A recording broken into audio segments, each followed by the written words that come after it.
Former President Fidel Ramos supports the move to amend restrictive economic provisions of the Constitution.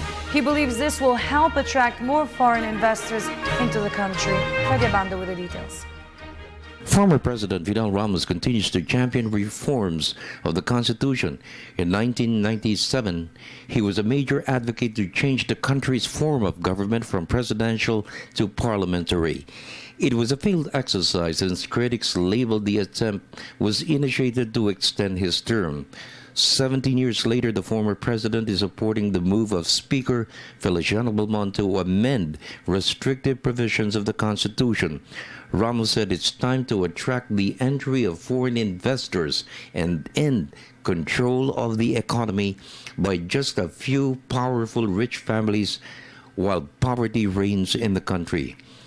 Belmonte's resolution number 1 calls for the insertion of the phrase as may be provided for by law for Congress to liberalize the entry of foreigners by allowing land ownership, investments in media and advertising, education, and public utilities. Economic provisions, of course, because the proof is there that the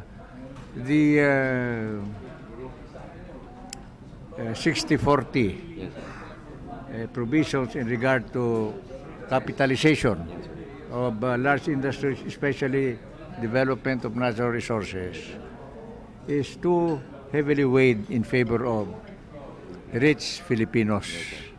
So we cannot bring in rich foreign investors. But I think there is enough momentum in the House of Representatives under Speaker Sonny Belmonte to make that happen. Mr. Ramos pushed for amendments to a provision in which the president and the vice president come from the same party like the United States. This will ensure better governance of the country. May I suggest that the president and the vice president run on just one ticket. They can run, win, or lose, but they must belong to the same ticket so that the number 1 and the number 2 officials of the Philippines are not constantly fighting each other or undermining each other. In other words, maybe the U.S. model, insofar as that particular political dimension is concerned, is a good model to follow. The former president also proposed an amendment to the provision of dynasties. Ramos said it's time to cite in the Constitution clearly the banning of dynasties and the penalties for violations. Congress has failed to pass an enabling law since 1987 to check the rise of political dynasties. Dynasties which control the economy and the country. Congress, that means the House and the Senate, must attend to this very quickly.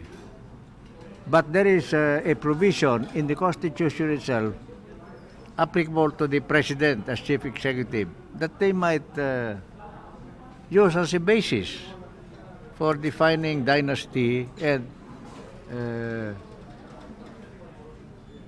instituting the punishments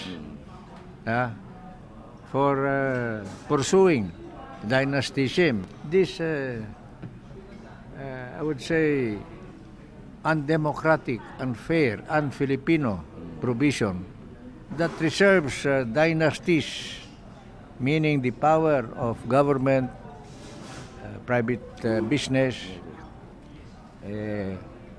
utilization of the environment and our natural resources in the hands of a few favored families. There must be an end to this. For the People's Television Network, this is Freddie Abando reporting.